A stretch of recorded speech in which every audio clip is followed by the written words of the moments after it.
A poor widow saves a wounded mafia boss on the tracks, binding their fates in blood and danger. As enemies close in, love sparks in the shadows. But can they protect their new family from the fire that forged them? Before we dive into today's story, I'd love to know, where are you watching from, and what time is it there right now? The dawn rose like a shy whisper over the Oregon wilderness, the pale mist sliding between towering pines as if the forest itself wished to keep its secrets. Elara Vance adjusted the strap of her worn canvas backpack and smiled down at her 10-year-old daughter, Lena, whose boundless energy had turned their monthly hikes into a ritual that stitched their fractured lives together after the loss of Alara's husband, a way to remember that even grief could not uproot the small, steady joys of walking familiar trails hand in hand. And as they picked their way through the damp ferns, the earthy scent of moss and pine needles clung to their boots, and the silence between their playful chatter felt like the fragile peace they had fought so hard to preserve, until Lena suddenly stopped, her head cocked like a fawn catching a distant rustle, and Alara noticed the way her daughter's eyes narrowed, that sharp instinct of a child who still believed the world was full of wonder, but who had already learned the weight of loss. A low, broken sound drifted through the trees, not the call of a bird or the groan of shifting timber, but something raw and human, a plea so faint it could have been swallowed by the breeze. And Alara felt a prickle of unease crawl up her spine as she crouched beside Lena, whispering for her to stay close. Then, moving quietly as though the forest floor might shatter beneath her feet, she followed the sound to where the mist thinned and the gnarled roots of old pines gave way to a forgotten railway line, its iron rails mottled with rust, the wood beneath them damp and soft from decades of rain. And there, at the edge of the tracks, she saw him, a man sprawled as if the earth itself had betrayed him, his dark hair matted with blood, his fine wool coat torn and slick with grime, his wrists bound tight with coarse rope, and for a heartbeat Elara's breath caught in her throat, because this was no lost hiker, but someone marked by violence, the kind of man the world often warned her to steer clear of, yet his chest rose in ragged tremors, his lips moved as though summoning words he could not quite form, and in that flicker of life she saw not a criminal but a human being on the edge of death.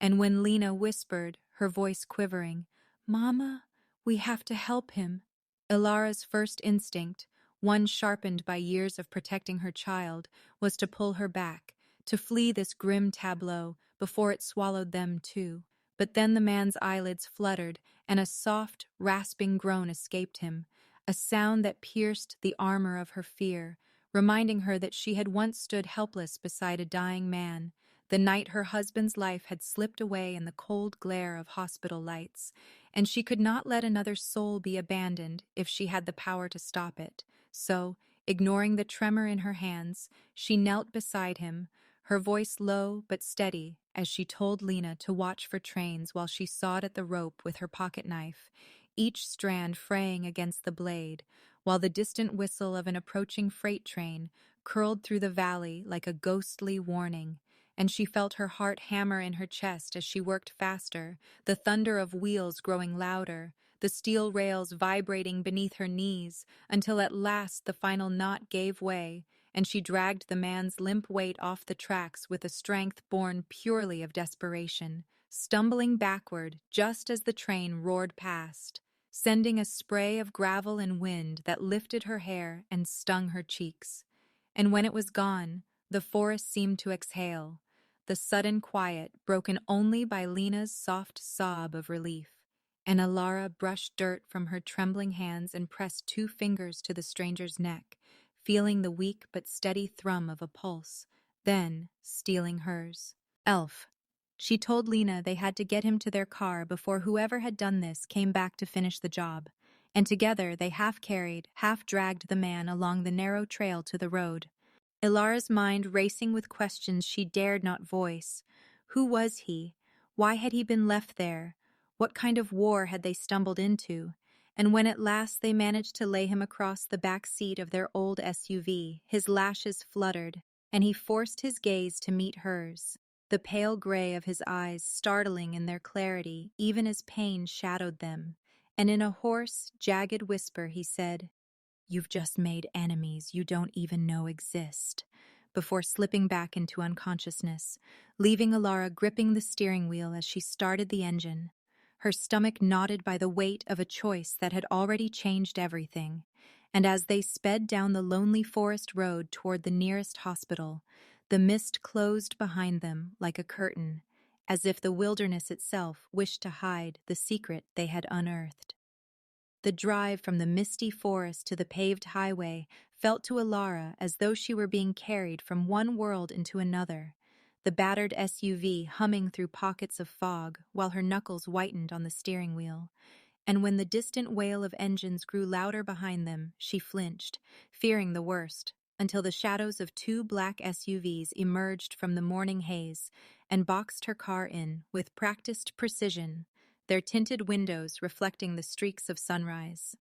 A tall man stepped out of the lead vehicle as they slowed to a halt on the shoulder, his trim black coat fluttering in the wind, and when he opened the rear door of her car, she glimpsed the quick flash of relief in his usually hard eyes at the sight of the unconscious figure in her back seat. Then the man, Silas, as he introduced himself with a curt nod, gave orders to his men, and without a trace of ceremony, Kaylin Thorne was lifted with surprising care into the waiting SUV, whose interior smelled faintly of leather and gun oil, while Alara, stunned and reluctant, let herself be guided by another guard toward the second vehicle, Lena clutching her arm as though sensing that the ground beneath their ordinary lives had shifted forever. The caravan sped off toward the city, the world beyond the windows changing from wild pine forests to distant ridges, to the stark geometry of highways and overpasses, and through it all, Alara's mind reeled with the warning Kaylin had rasped before losing consciousness,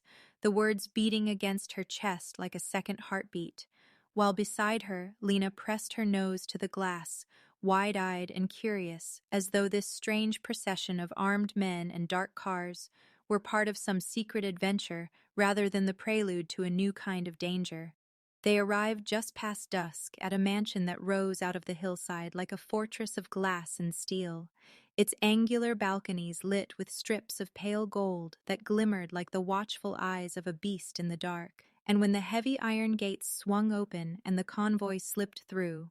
Alara felt as if she had crossed not merely a threshold of stone and metal, but an invisible line between safety and peril, the gravel crunching under the tires like a whisper of things to come.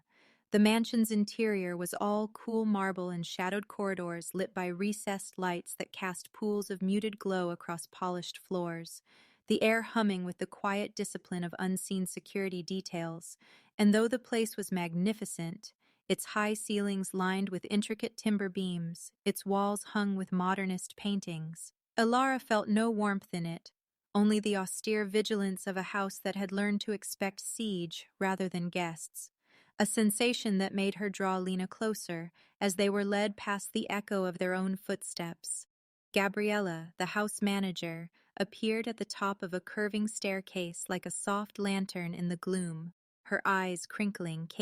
indly when she saw Lena's nervous face, and she descended with the gentle authority of someone used to bridging the gulf between the powerful and the ordinary, taking Lena's small hand in hers and assuring her with a warmth that made the girl's shoulders relax at last, while Alara followed behind, noting the way the guards melted back into doorways and corners, as if the walls themselves had grown watchful eyes.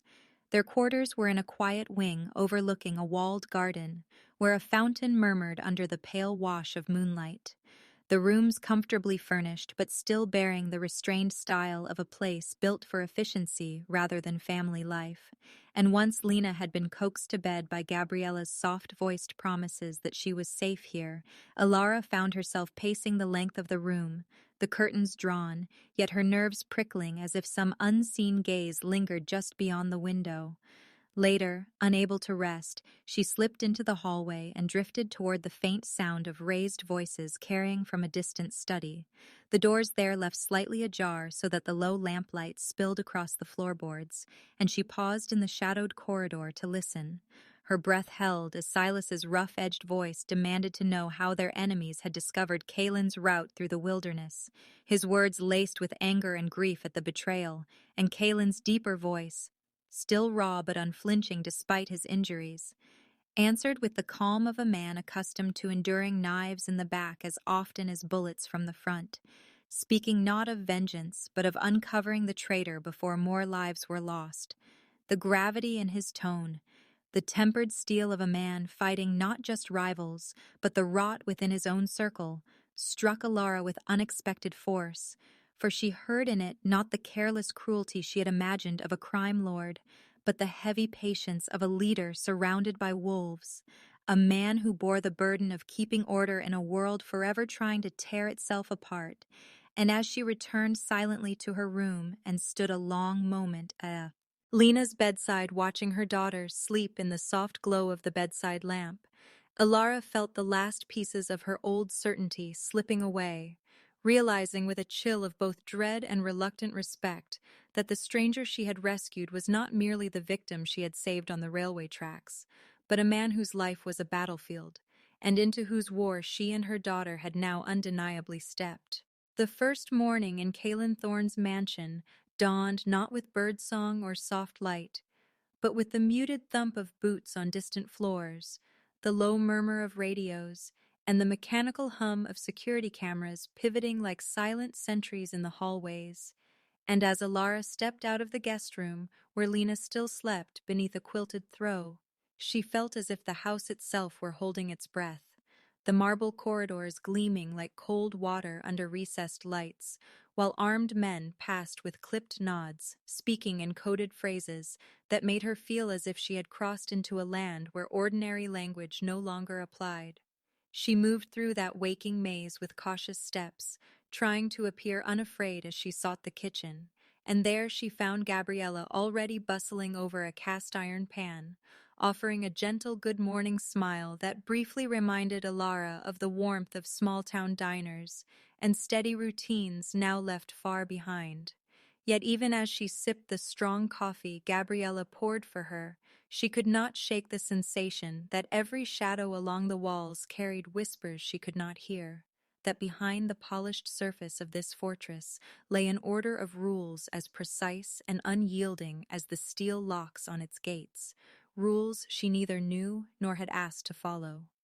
By the second day, she had begun to notice the rhythm of the household, the way guards rotated in teams, the way Silas appeared and vanished like a specter near Kalen's study, the way Surti, Aeon names muttered in hushed tones, drew quick glances as if summoning unseen storms, and that rhythm unsettled her, for it was not the pattern of a home but of a battleground preparing for siege. Yet in the midst of that ordered tension, small unexpected moments emerged. Lena, who had at first clung shyly to Alara's sleeve, grew bolder, wandering down the grand staircase into the library, where Kalen sat, with one arm in a sling, poring over papers strewn across the polished mahogany desk.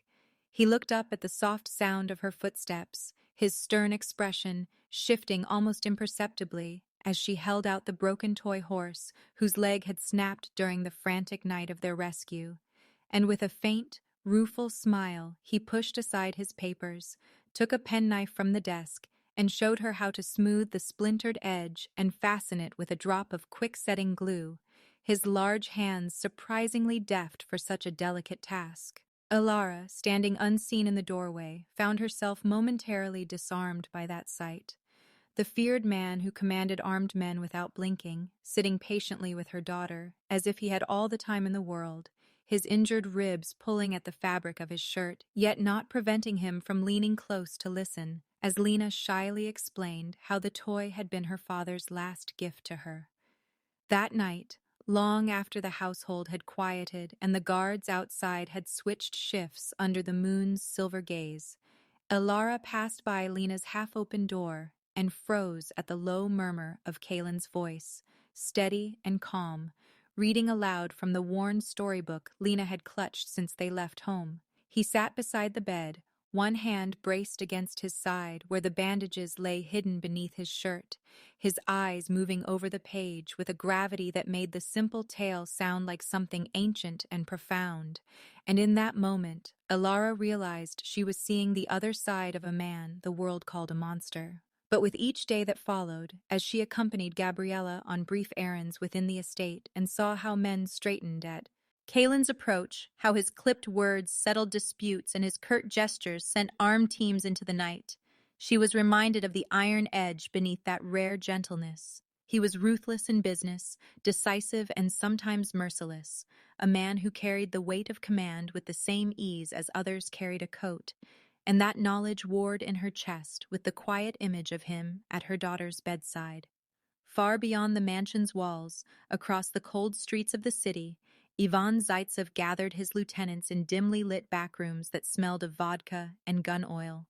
his pale eyes glittering with the anticipation of striking a blow that would break his rival's iron composure. The plan he laid out was simple and cruel. Seize the one soft point in Kalen's guarded life, the girl who had begun to look at him as a friend, and force the wolf to kneel. In secret, the scheme reached the ears of a man who should have been Kalen's shield, Marco Valerius, whose easy grin and polished manners had long convinced others of his loyalty, yet whose ambition had soured into resentment and greed. And beneath the veneer of camaraderie, he now passed quiet messages to Zaitsev's men, feeding them the threads they needed to weave their snare.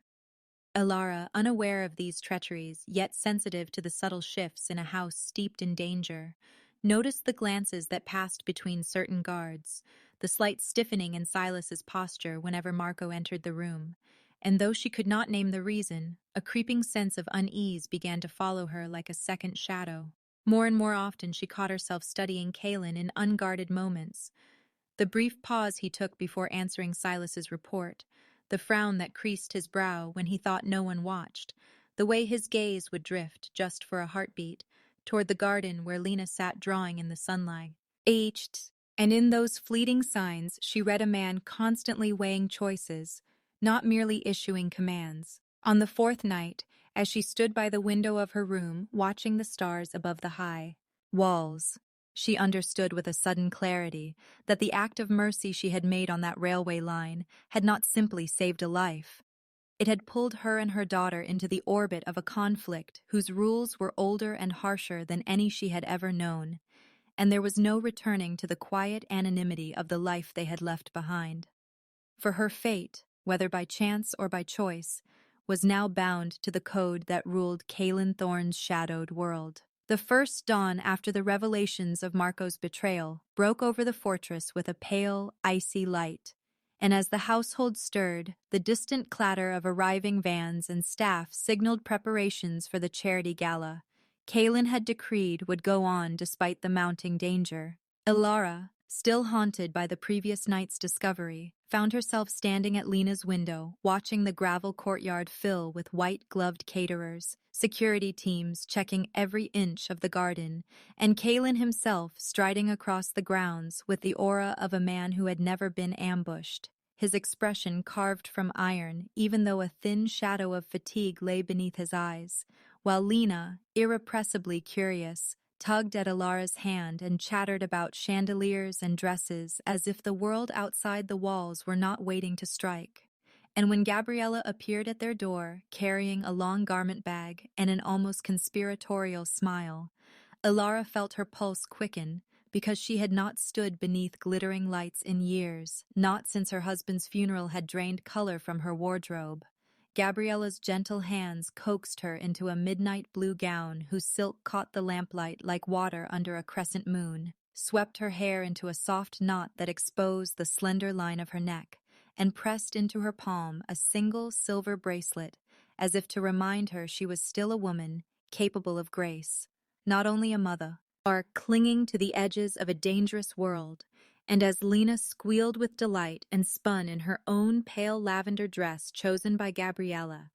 Elara caught her reflection in the mirror and almost did not recognize the calm, luminous face gazing back.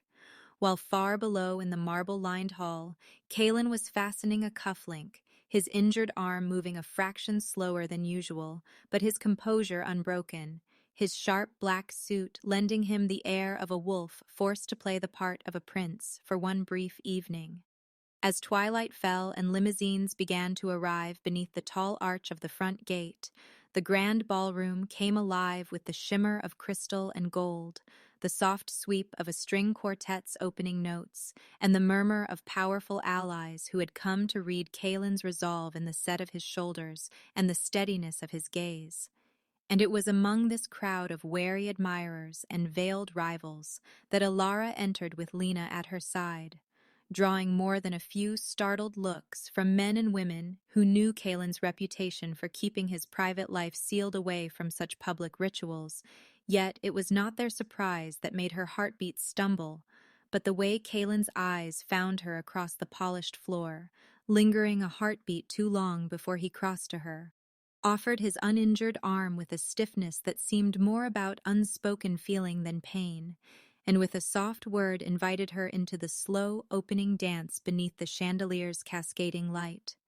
The world narrowed to the measured glide of their steps, the rustle of her gown against his trouser leg, the muted hush that swept through the hall as if the audience sensed the tremor in the space between them, and in that suspended moment she saw not the distant, ruthless lord of shadows, but the man who had once been a boy, perhaps longing for a different path, while he felt in the quiet steadiness of he, or gazed something that stirred the part of him he kept locked behind steel-barred doors. Yet the fragile warmth between them lasted only until the flicker of movement at the edge of his vision warned him an instant before a sharp crack split the music, a gunshot muffled by the gala's laughter and the hum of conversation, and chaos rippled outward as glasses shattered, tables overturned. Lena cried out, and Kalen's arm tightened around Alara in a single instinctive motion as he pivoted to shield both mother and child, the next shot grazing his shoulder and searing through the black fabric of his suit as armed guards surged in to form a human wall. Guests ducked behind overturned tables, and the hidden shooters fled into the dark gardens before the outer patrols closed the gates. Moments later, in the makeshift infirmary beyond the ballroom's gilded doors, the scent of antiseptic replaced the perfume of roses. The chandelier's glow gave way to stark white light, and Kalen sat shirtless but unflinching on the edge of the cot as a medic cleaned the furrow left by the bullet. Yet when Alara stepped forward and gently insisted on taking the medic's place, his protest stilled on his lips because her hands, steady though her eyes betrayed a flicker of worry, moved with a tenderness that felt strangely more protective than all the walls of stone and men with guns he had built around himself. And as she dabbed the blood away and bound the wound, he studied her profile in silence, remembering the raw defiance in her voice the night she had refused to abandon him on the tracks, sensing something shift inside him like a door cracking open to let in air. He had not breathed in years. Lena, curled in an armchair, half asleep after her fright, watched through drooping lids as if she understood that some unseen thread had drawn these two closer in the wake of danger. And when Gabriella quietly guided the girl out to her room so that mother and wounded protector were left alone, the silence that lingered was not heavy, but electric, charged with all the words neither of them had ye. It found the courage to speak, words about trust, about fear, about the strange, fragile hope of a future that might exist beyond the relentless code of steel and shadow that had shaped Kalen's life. And as the distant echo of hurried footsteps in the corridor faded, Kalen reached out, not to draw her closer, but to let his fingers graze hers in a fleeting, almost questioning touch that conveyed more than any confession could. A silent acknowledgement that the night's brush with death had altered the ground beneath their feet. And as Alara met his eyes, she realized that for the first time since the moment she had freed him from the rails, she no longer saw only the notorious lord of a violent world, but a man standing at the edge of a choice he had never thought he could make. A man who for a heartbeat seemed to wish for the same fragile peace she had always dreamed of. The night after the gala was eerily still, as though the house itself held its breath after the chaos of gunfire and fractured chandeliers. But that fragile calm shattered the next afternoon when the routine of Lena's school day, one of the few threads of normal life Alara clung to, was ripped apart by the shriek of tires and the sight of a dark van skidding to the curb near the school gates, its side door sliding open to reveal masked men reaching for the little girl just as she stepped out clutching her worn backpack. And for one heart-stopping instant, the world narrowed to the scream that tore from Lena's throat, only to be cut short by the thunder of Silas's SUV slamming to a halt between her and the kidnappers, his men vaulting out with drawn weapons, the sharp crack of gunfire scattering bystanders as Kalen himself appeared like a figure carved from shadow, moving with lethal precision to wrench Lena into his arms and drag her to safety, while the attackers fled into the streets, leaving behind only the acrid smell of burned rubber and a shivering girl buried against Kalen's chest, her tears soaking the dark fabric of his coat.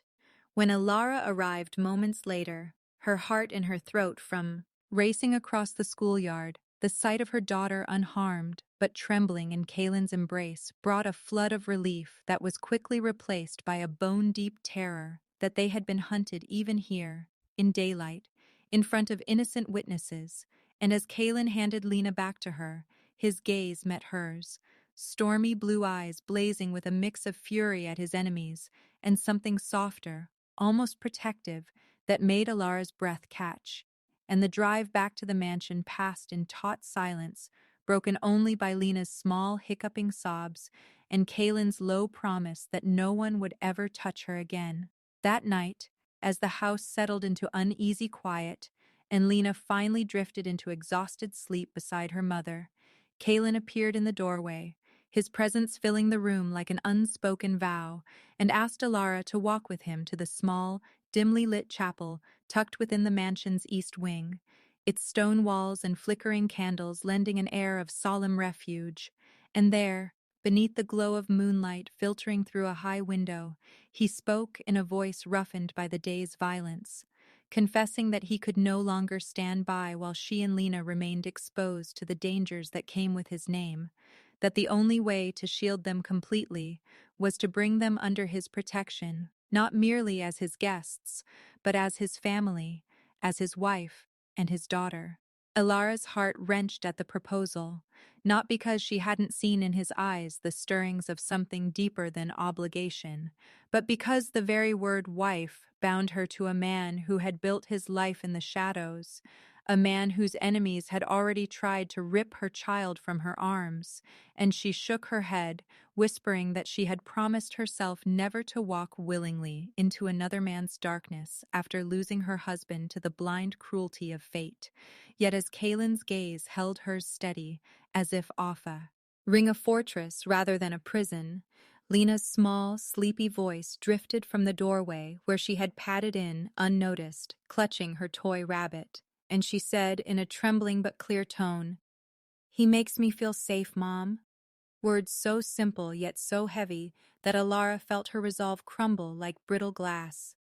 Later that night, with the house gathered in reverent quiet, Gabriella arranging a few white lilies on the altar and Silas standing as silent witness, Alara walked down the short aisle in a simple dove-gray dress borrowed from Gabriella's own trunk, her bare fingers trembling as Kalen reached for them, with a touch unexpectedly gentle for a man who commanded legions, his thumb brushing across her knuckles as if to seal a promise before a single vow was spoken, and beneath the crosshatch of moonlight and candle flame, they exchanged words that were few but weighted with the raw truth of their circumstances, his deep voice pledging not only protection but respect, hers soft yet steady as she promised to stand beside him so long as their union shielded their child from harm.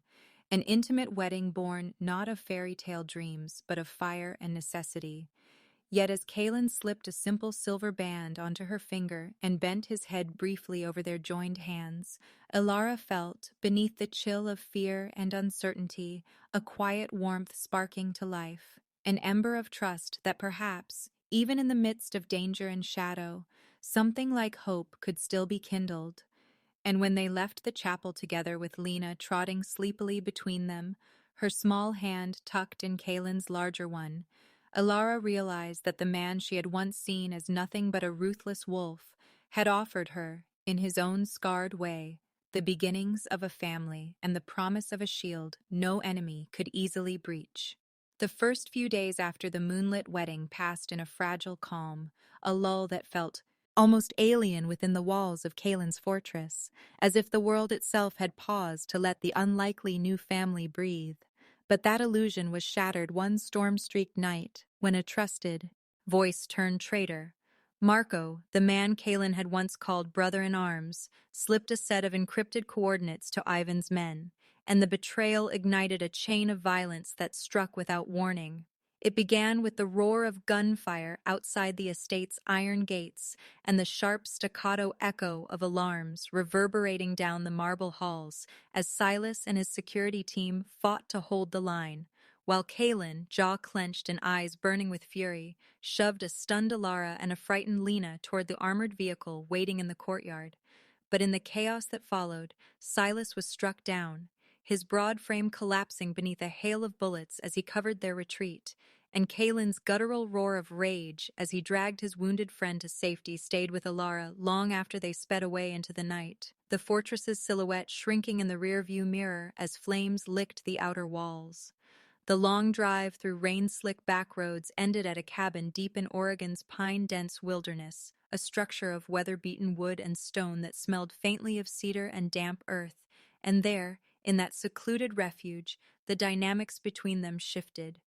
Gone were the velvet halls and unspoken rules of Kalen's domain, replaced by the raw necessity of survival, where every creak of the trees outside could be the tread of an enemy scout. It was in this crucible of fear that Alara's quiet strength emerged in sharp relief as she moved with calm purpose, gathering what little supplies they had, patching the shallow cuts on Kalen's arm, tending Lena's trembling hands, and when Kalen prepared to slip into the forest to sweep for intruders, insisting that she set the traps herself because she had spent her childhood in woods like these and knew how to use their silence as a weapon, a revelation that made Kalen pause, truly see her as more than the fragile woman fate had thrust into his world. That night, when an armed scout crept too close to the cabin, it was Alara who spotted the glint of steel beneath the moonlight through the crack in the wooden shutters and, heart-pounding but mind-steady, whispered a warning that guided Kalen's shot and sent the man fleeing into the dark, proof that she was not merely someone to be protected, but a partner in the fight for their family's survival. Later, as they huddled near the crackling fireplace, its orange glow softening the hard edges of Kalen's scarred face, he watched her mend the torn strap of Lena's backpack, with hands still shaking from the encounter. And something unguarded broke through in his expression, an almost boyish vulnerability beneath the weight of his leadership. Before he reached out, his fingers brushing her wrist as he said in a voice low and rough, "I've never trusted anyone like I trust you. Never loved anyone enough to put my life in their hands." Words that made her chest tighten with a mix of fear, tenderness, and disbelief, because they were spoken not in the heat of battle, but in the fragile hush that follows it. And she met his gaze across the small, warm circle of firelight, seeing in his eyes not the ruthless wolf who commanded legions, but the man who had learned, through her defiance and quiet courage, that there could be more to life than power and vengeance. In that charged silence, while Lena slept in a nest of blankets close to the hearth, Alara found herself resting her hand over his, as if sealing an unspoken pact, and though no vows were spoken aloud, the moment carried the weight of a promise, that no matter what came next, neither would face it alone. As dawn broke pale and cold over the ridge, they stood together at the cabin's narrow porch, looking out across the mist-draped valley where distant shadows hinted at approaching danger. And in that stillness, Kalen felt his resolve harden into steel, while beside him Alara drew her shawl tighter, but lifted her chin, ready to face the storm gathering in the pines and in the shared Gland CE. Between them, there was no trace of resignation, only the quiet, steady certainty of two souls who had been forged by loss and danger into something unbreakable, standing united for the battle that loomed like thunder on the horizon. The dawn that had broken cold and gray over the mountain cabin the day before had yielded to a bruised, wind-torn dusk when the message came, a grainy video feed that Silas, still pale and stiff from his injuries, played on a battered tablet Kaylin had set on the rough wooden table, and in that flickering image, Lena's small face appeared streaked with dirt and tears, framed by the shadowed girders of the same rust-eaten railway bridge where months earlier Ilara had saved a dying man from the tracks, and as Ivan's unmistakable accented voice taunted them over the static-laced feed, "Come alone if you want her to live," Ilara felt a visceral chill coil around her spine because fate had drawn their war back to the place where it had all begun.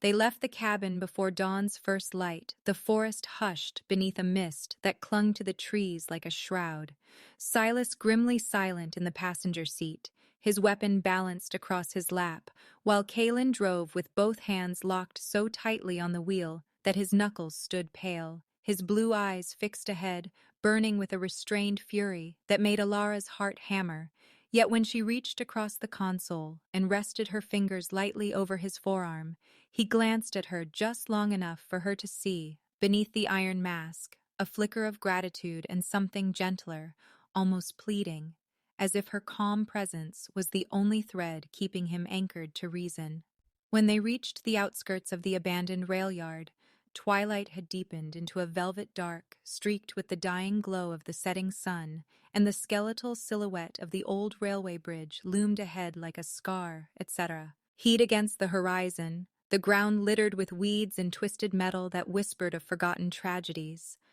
Kaylin ordered Silas to circle wide and take position on the ridge, while he and Ilara moved forward on foot, their boots crunching over gravel damp with evening dew, the cold air carrying the distant hiss of wind through broken freight cars. And when a faint cry, Lena's, rose over the rustle of weeds, Ilara's breath caught, and she surged forward, only to have Kaylin's steadying grip pull her back as he murmured for her to wait, his voice taut but controlled, because they both knew Ivan would expect such a reaction. They finally stepped into the open clearing where the tracks still glinted faintly beneath the moonlight, and there, tied once again to the rail, though this time struggling fiercely against the ropes, was Lena, her eyes wide but alive with defiance, even as Ivan stood behind her with a pistol resting lazily in his hand and a smile that held no warmth. His men scattered like dark sentinels among the rusted train cars, with rifles trained on the approach. And for one suspended moment, the scene held the air of a grim tableau, predator and prey locked in a terrible stillness, until Ilara, drawing on some reservoir of courage that burned steadier than her fear, stepped ahead of Kaylin before he could stop her and called out to Ivan, her voice clear, though her pulse thundered in her ears, taunting him with words meant to pierce his ego, accusing him of cowardice for hiding behind a child, accusing him of fearing the very man he claimed he wanted to destroy. And her defiance achieved the precious seconds they needed, as Ivan, enraged, shifted his aim toward her, just as Silas's first shot cracked through the night from the ridge, felling one of Ivan's men and shattering the fragile equilibrium into a storm of gunfire and shouting. Kaylin lunged forward like a foe. Ars unleashed, his weapon spitting fire as he drove toward Lena, and Ilara darted sideways, keeping Ivan's attention fixed on her even as bullets tore splinters from the old wooden beams around them. Until Kaylin reached the rail and cut the ropes binding their daughter, shoving her toward cover behind a derailed freight car just as Ivan, realizing his advantage slipping away, barked orders to retreat. In the chaos, Marco, his face pale and desperate, tried to slip away into the shadows, but Kaylin's sharp command froze him in his tracks, and for a heartbeat, the battlefield seemed to narrow down to the two men who had once been brothers, Kaylin's gun leveled at Marco's chest, his voice low but edged with cold betrayal as he demanded to know why, and Marco, cornered with nowhere left to run, stammered about debts and survival, excuses that died in his throat when Kaylin's final, grim look said more than words could, and the single shot that rang out then carried the weight of both judgment and farewell, echoing off the steel rails as Marco crumpled beneath the bridge.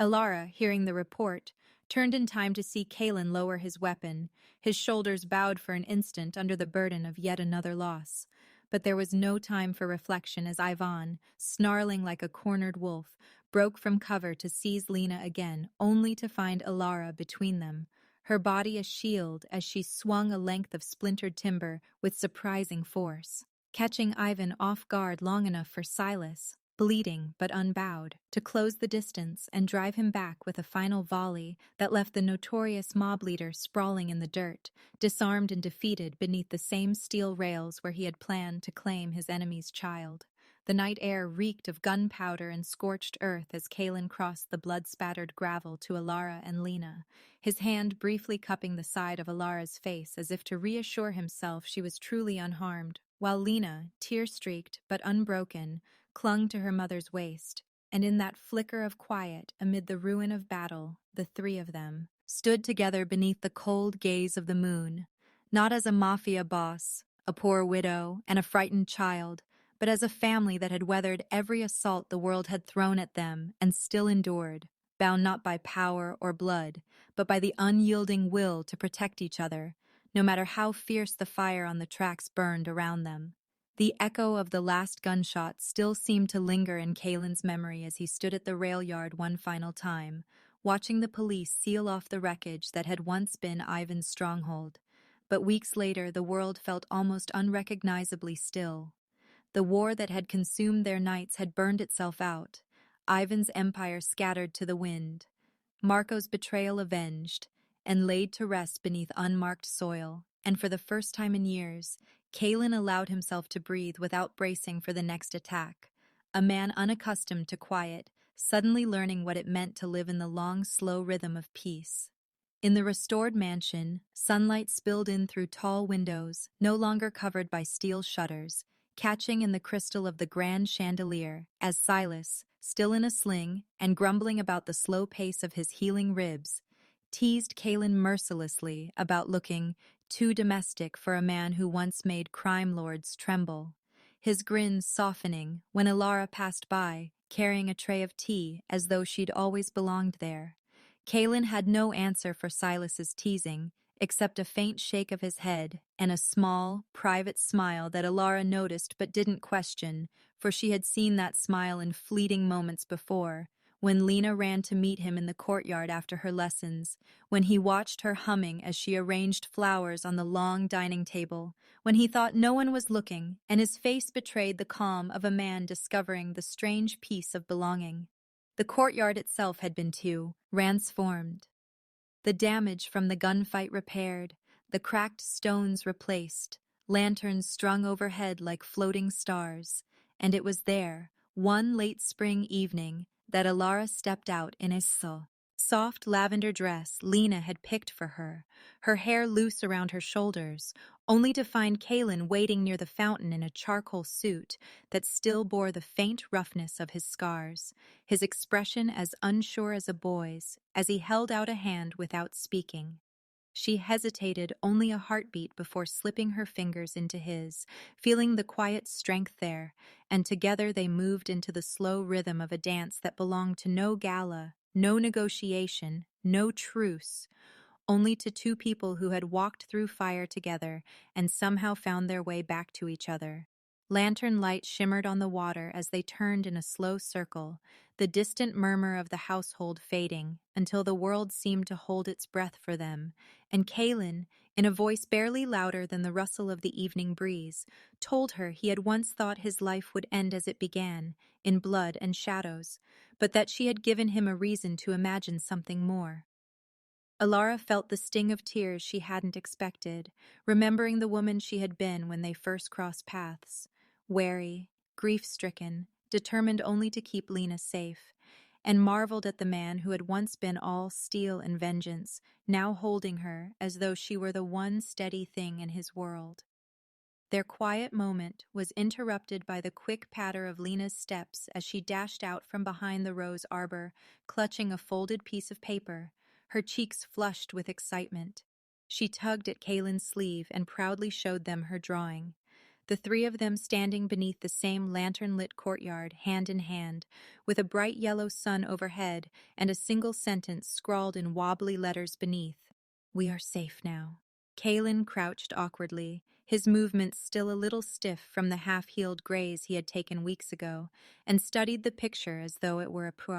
iceless relic. Then, to Alara's astonishment, he reached out and smoothed Lena's hair with a gentleness that carried no trace of the man he had been, murmuring that she had drawn his favorite thing in the whole world. Alara, watching them, felt a warmth unfurl in her chest, not the rush of adrenaline that had carried her through nights of running and hiding, but the steadier, quieter warmth of a life that might finally be worth building. Later that night, after Silas had shooed Lena off to bed with a promise to teach her how to fish once his arm healed, Alara stood by the open balcony doors of their room, listening to the distant hum of the city that had once been a battlefield and now sounded like nothing more than home, and she thought of the strange path that had brought her here. The widowed nurse who had once counted every coin, now a wife and a partner to a man who had once ruled an empire of fear, yet had chosen, again and again, to stand between her child and the darkness. Kalen joined her there, his arms sliding around her waist as naturally as if it had always belonged, and for a long while they simply watched the stars, the silence between them no longer edged with suspicion or guarded words, but full of unspoken understanding. She found herself remembering the first time she had seen him, wounded, cold-eyed, commanding even in pain, and how far both of them had come to reach this fragile peace. And when she finally rested her head against his shoulder, she thought of the vow they had made in that candle-lit chapel, not a vow born of power or necessity, but of a choice to fight side by side, whatever came. In the weeks that followed, the mansion slowly filled with small, ordinary sounds, Lena's laughter spilling from the garden as she raced Silas's dog down the path, Silas himself cursing good-naturedly as the dog always won, Gabriella humming while sawing. He arranged flowers for the breakfast table, Kalen and Alara's footsteps crossing paths in the hall as though they had both lived there all their lives, and Alara realized that it was these sounds, more than the absence of gunfire, that told her the war was truly over. There were moments of quiet reflection, too.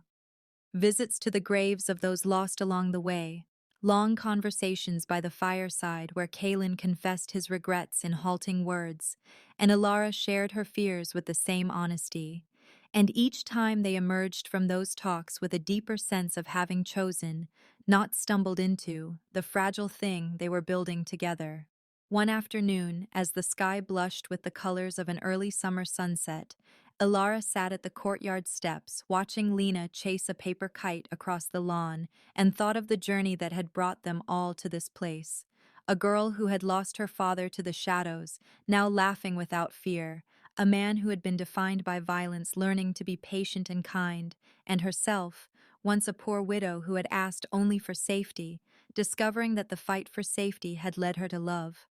When Kalen came to stand beside her, slipping his hand into hers without a word, she turned to meet his gaze and saw there the quiet certainty of a man who, though scarred by the past, had finally chosen the path of a protector rather than a predator. That night, as lanterns were lit once more in the courtyard and music drifted softly from the open windows, they danced again beneath the stars, their steps slow and unhurried, as if sealing the truth that though their lives had been forged in fire, what remained after the flames had passed was something enduring, not just survival, but a family bound by choice, by trust, and by the fierce, unyielding hope that no darkness could ever again break what they had built together.